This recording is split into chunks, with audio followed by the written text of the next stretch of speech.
Buenas tardes, mi nombre es Gabriela Tabaj, yo soy médica neumonóloga, trabajo en el Hospital Cetrángolo y estoy a cargo del consultorio de enfermedades intersticiales del Hospital Cetrángolo. Vamos a hablar un poquito de las enfermedades difusas vinculadas al tabaquismo.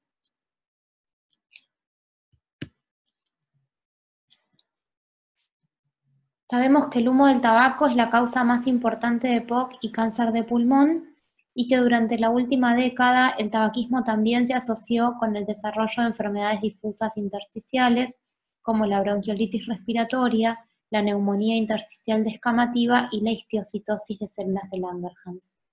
Además, el humo del tabaco favorece el desarrollo de enfermedades intersticiales, fundamentalmente la fibrosis pulmonar idiopática. Es un factor de riesgo para desarrollar artritis reumatoidea y más aún es un factor de riesgo para desarrollar enfermedad intersticial en el contexto de artritis reumatoidea.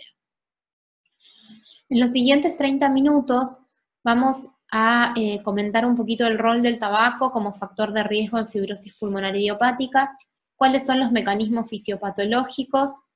Vamos a mencionar las enfermedades vinculadas con el humo del tabaco, como la bronquiolitis respiratoria, o sea, enfermedad difusa, la neumonía intersticial descamativa y la histiocytosis de células de Langerhans. Y vamos a mencionar la combinación de fibrosis y enfisema y el tabaquismo en las enfermedades intersticiales asociadas a enfermedades del tejido conectivo. Sabemos que globalmente podemos diferenciar a las neumonías intersticiales en tres grandes grupos: aquellas de causa conocida, aquellas asociadas a desórdenes primarios y las neumonías intersticiales idiopáticas. Como vamos a ver, el tabaquismo es un factor de riesgo para algunas patologías en el grupo de las enfermedades a desórdenes primarios, como la histiocytosis de células de Langerhans, así como en algunas neumonías intersticiales idiopáticas, como la bronquiolitis respiratoria con enfermedad intersticial, la neumonía intersticial descamativa y la fibrosis pulmonar idiopática. Según las últimas clasificaciones y los últimos consensos en enfermedades intersticiales, sabemos que las enfermedades difusas del parénquima pulmonar, como vimos, se podían clasificar en idiopáticas, de causa conocida, granulomatosas u otras. Dentro de las idiopáticas están las frecuentes y las raras. Dentro de las frecuentes está la FPI, que es una de las vinculadas al cigarrillo, la descamativa, la bronquiolitis respiratoria con enfermedad intersticial, y la NSIP, la neumonía en organización, y la aguda, que estas no estarían relacionadas con el tabaco. Después están las raras, la neumonía intersticial linfocítica y la fibroelastosis. Y después están las inclasificables. Cuando uno ve cuáles son las que están relacionadas con el tabaquismo, sabemos que la FPI, la bronquiolitis respiratoria con enfermedad intersticial, la descamativa y la histiocytosis de células de Langerhans. Sabemos que el pulmón tiene un repertorio limitado en lo que refiere a reparación y reacciona de manera similar ante diferentes estímulos.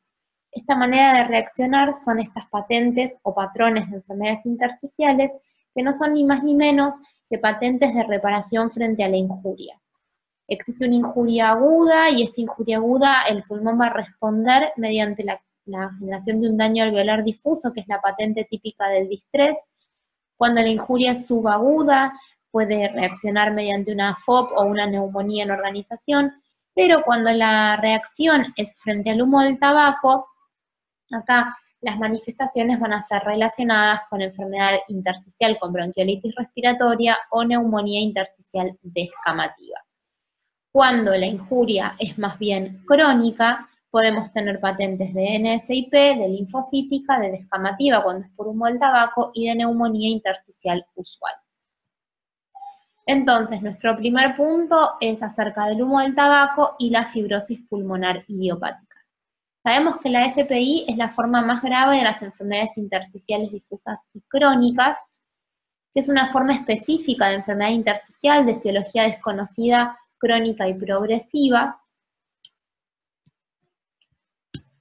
que se asocia con una patente tomográfica o histopatológica de neumonía intersticial usual, que ocurre en adultos, está limitada a los pulmones, y que siempre en todos los casos requiere la exclusión de otras formas asociadas de enfermedad intersticial como la exposición ambiental, enfermedades sistémicas y fármacos. Dentro de los factores de riesgo para fibrosis pulmonar idiopática, el tabaquismo es clave, ya que la frecuencia de tabaquismo en pacientes con FPI es similar a la observada en pacientes con cáncer de pulmón y con EPOC. Aproximadamente 60 al 80% de los pacientes con FPI son fumadores o exfumadores. Y cada vez se reconocen más casos de forma temprana de FPI en pacientes asintomáticos que son familiares de pacientes con FPI, especialmente aquellos que hayan fumado. Después otro de los factores de riesgo son factores de riesgo genéticos y tienen que ver con los genes que codifican para los telómeros, ya que existe una interacción entre el tabaquismo, el envejecimiento y el mapa genético para desarrollar la enfermedad intersticial. La FPI es una enfermedad relacionada con el cigarrillo, está vinculada al envejecimiento y es uno de los síndromes asociados al acortamiento telomérico. El acortamiento telomérico se encuentra en el 40% de los casos familiares y en el 25% de los casos esporádicos de fibrosis pulmonar idiopática.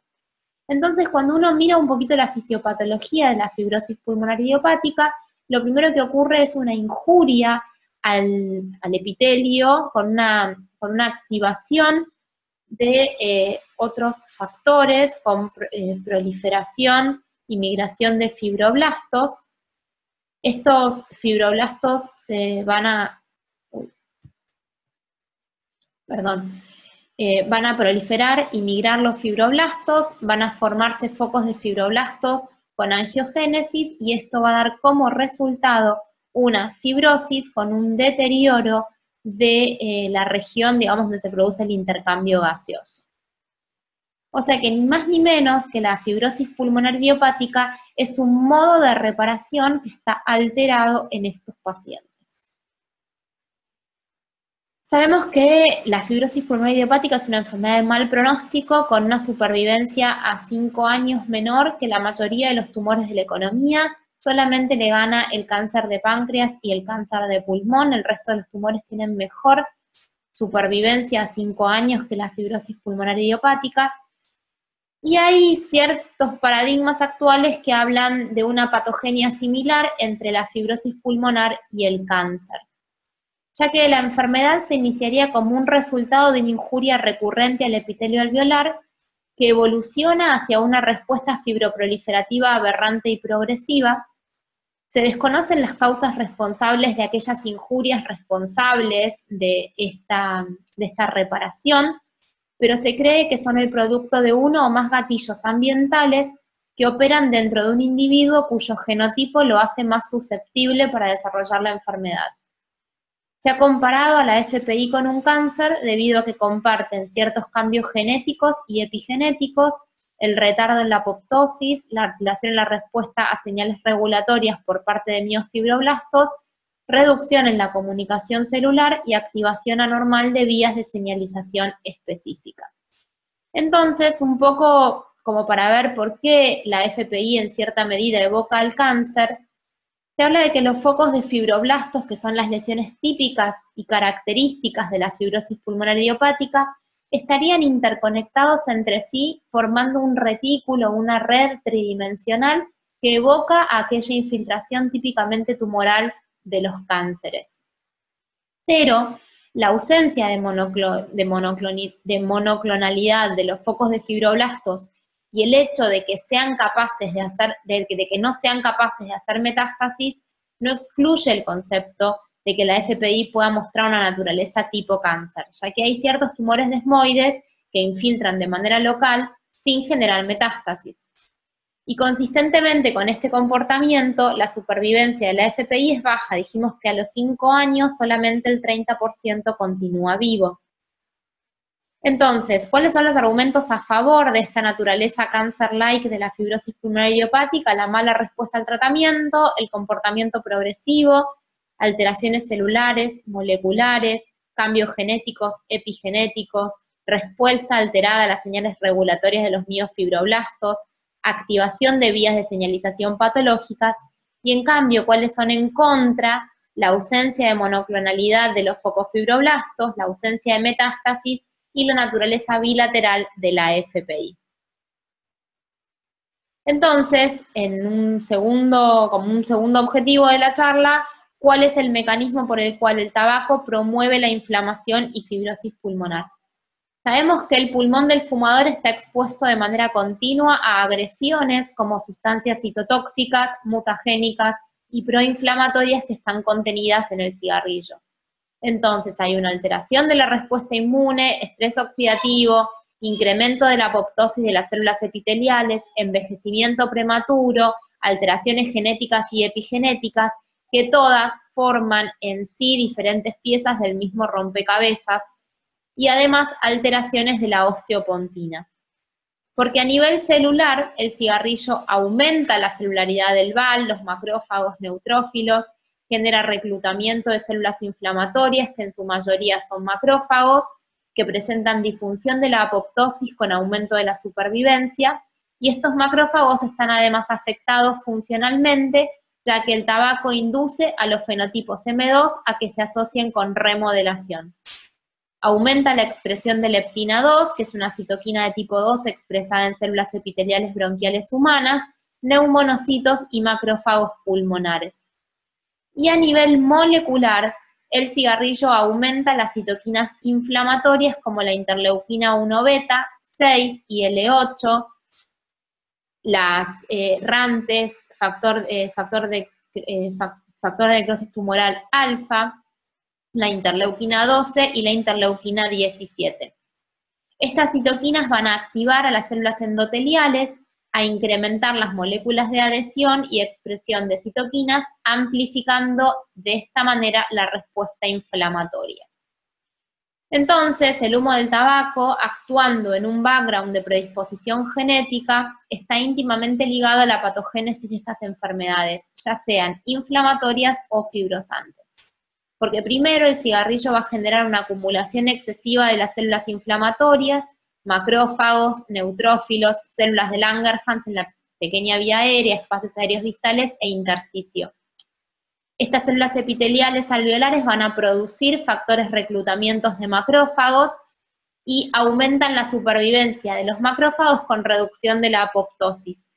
Al mismo tiempo, estimulan la producción del factor de crecimiento transformador beta 1, que es central en la producción de la fibrosis, y la nicotina per se también está implicada en el desarrollo de fibrosis en diferentes órganos más allá del pulmón, promueve el daño celular epitelial y endotelial, estimula la producción y liberación del TGFB1, recluta células inflamatorias y genera especies reactivas de oxígeno, además de producción de colágeno.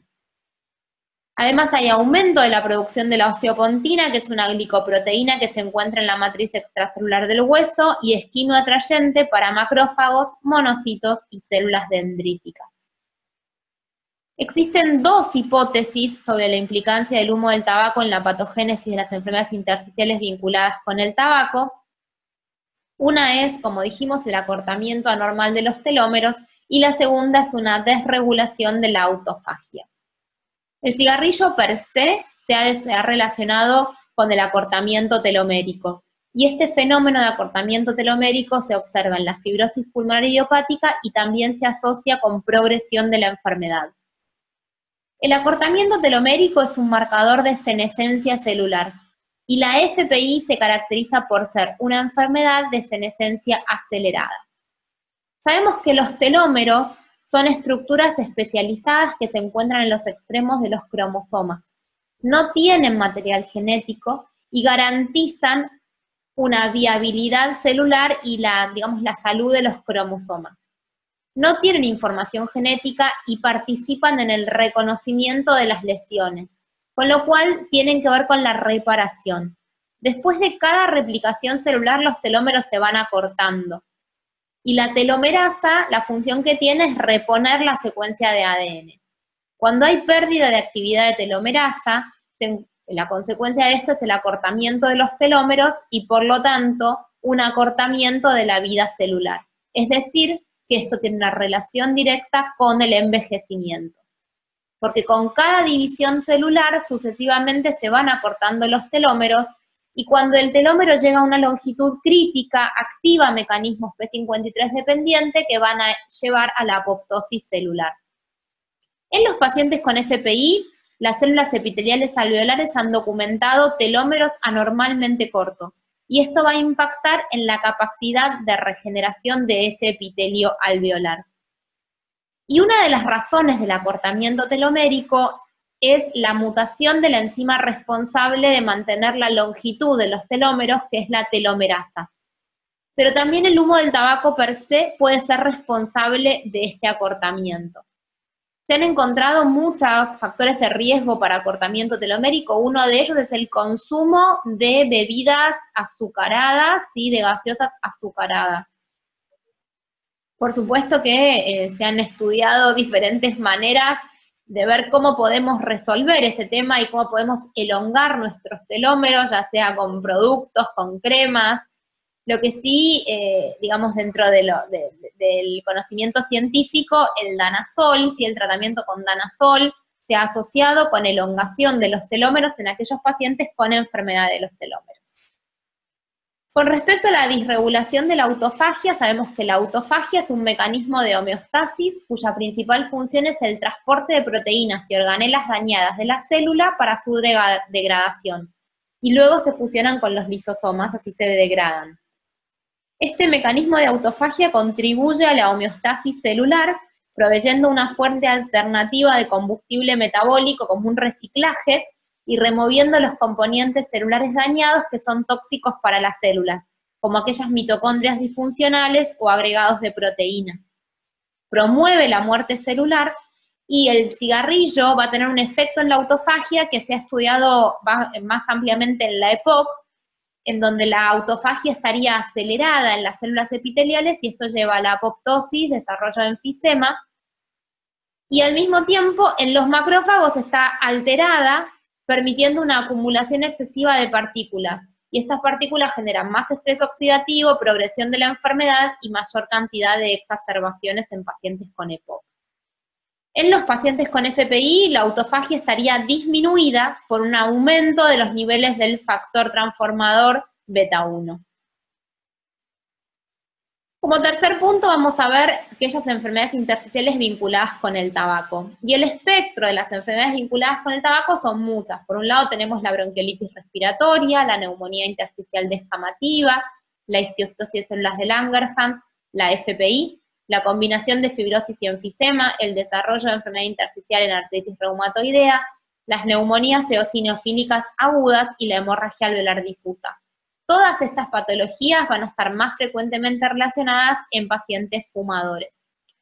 Cuando uno mira las diferentes clasificaciones, vemos que aquellas que son enfermedades intersticiales crónicas, fuertemente asociadas con el humo del tabaco, la enfermedad intersticial con bronquiolitis respiratoria, la descamativa y las células de Langerhans. Aquellas enfermedades intersticiales agudas relacionadas con el tabaco, la neumonía eosinofílica aguda y la hemorragia pulmonar. Aquellas que son más prevalentes en fumadores, FPI y enfermedad intersticial vinculada a AR, y cuáles son las que serían menos prevalentes en fumadores, o sea, aquellas en donde el cigarrillo ejercería un rol protector, la neumonitis por hipersensibilidad y la sarcoidosis. De todos modos, esto es controversial, o sea que la protección del tabaquismo en estas patologías, en teoría, estaría radicada en la supresión de los linfocitos T helper 1. Pero, por ejemplo, cuando un fumador desarrolla sarcoidosis, el pronóstico es mucho peor que en un paciente tabaquista, que en un tabaquista que en un no tabaquista. Viendo la clasificación de neumonías intersticiales idiopáticas del año 2013, cuando uno clasifica por comportamiento, vamos a ver aquellas que son relacionadas con el cigarrillo, la bronquiolitis respiratoria con enfermedad intersticial, la neumonía intersticial descamativa. Y en realidad lo que sabemos es que esto es un espectro de enfermedad. El cigarrillo empieza generando una bronquiolitis respiratoria, que la bronquiolitis respiratoria es un hallazgo en la tomografía computada o en la anatomía patológica, sin valor patológico. O sea, es un hallazgo, es una manera de reaccionar que tiene el pulmón, al humo del tabaco. Después el espectro continúa, si el paciente continúa con una enfermedad intersticial vinculada a la bronquiolitis respiratoria, que es cuando este hallazgo, ya sea en la histología o en la tomografía, tiene implicancia clínica, ya sea una alteración en la prueba de función pulmonar o síntomas. Y por último, el espectro finaliza en la neumonía intersticial descamativa. Entonces vamos a ver que están muy ligadas la RB-ILD y la DIP, y que muchas veces en el mismo paciente podemos encontrar hallazgos de las tres cosas juntas, porque es un espectro histológico de la acumulación de macrófagos. La diferenciación va a depender de la extensión y la distribución del proceso y de la clínica. Vamos a ver que empieza el paciente fumando y puede desarrollar una bronquiolitis respiratoria asintomática, que es casi una reacción fisiológica al humo del tabaco y que se caracteriza por estos macrófagos cargados con este pigmento, ¿sí? Que uno puede confundírselo con hemosiderina, pero no es hemosiderina porque la hemosiderina tiene un pigmento más dorado y este es un pigmento más como de polvo, como de humo, ¿sí? Y es la presencia de estos macrófagos de fumador en la vía aérea. Cuando continúa, podemos tener bronquiolitis respiratoria con enfermedad intersticial, que la biopsia es indistinguible de la RB sola. Vamos a encontrar lo mismo. La diferencia va a estar en que tenemos signos clínicos o bien alteraciones en las pruebas de función pulmonar. Y la tomografía, esta bronquiolitis respiratoria, se va a caracterizar por la presencia de nódulos en vidrio esmerilado, de bordes mal definidos, como de bordes desflecados, centroacinares, en lóbulos superiores, y esta patología tiene muy buen pronóstico, el paciente deja de fumar y revierte. Supongamos que la lesión por el tabaco continúa en el tiempo, ya ahí la lesión va a estar a nivel del intersticio y vamos a encontrar en la tomografía lesiones en vidrio esmerilado, reticulaciones, bronquiectasis de tracción, podemos tener panal de abeja con vidrio esmerilado, y compromiso intersticial con engrosamiento de los septos, y adentro del espacio alveolar, estos macrófagos cargados bien típicos del fumador. Después existe otra lesión denominada fibrosis intersticial vinculada al tabaco, el CRIF, que es un hallazgo relativamente frecuente que lo describió la doctora Kastenstein en el 2013, y la primera vez que se utilizó fue en un reporte de cambios observados en el contexto de lobectomías de pacientes fumadores, y llamaba la atención la presencia de fibrosis, bronquiolitis y enfisema. La característica es la fibrosis intersticial hialinizada, asociada con enfisema y bronquiolitis respiratoria. Estos septos van a estar afectados y engrosados por el depósito de colágeno denso, eosinofílico, con haces gruesos de músculo liso. Después tenemos la histiocitosis de células de Langerhans, que se caracteriza por la acumulación policlonal de células dendríticas de tipo CD1 alfa en el pulmón. Va a afectar a adultos entre la tercera y la cuarta década de la vida, sin predilección por sexo. La mayoría de los pacientes presentan un antecedente actual o pasado de tabaquismo, y también se han visto casos en tabaquistas pasivos. Los síntomas es la presencia de disnea y tos, aunque un 30% pueden ser asintomáticos y pueden tener además neumotórax espontáneo, a menudo recurrente.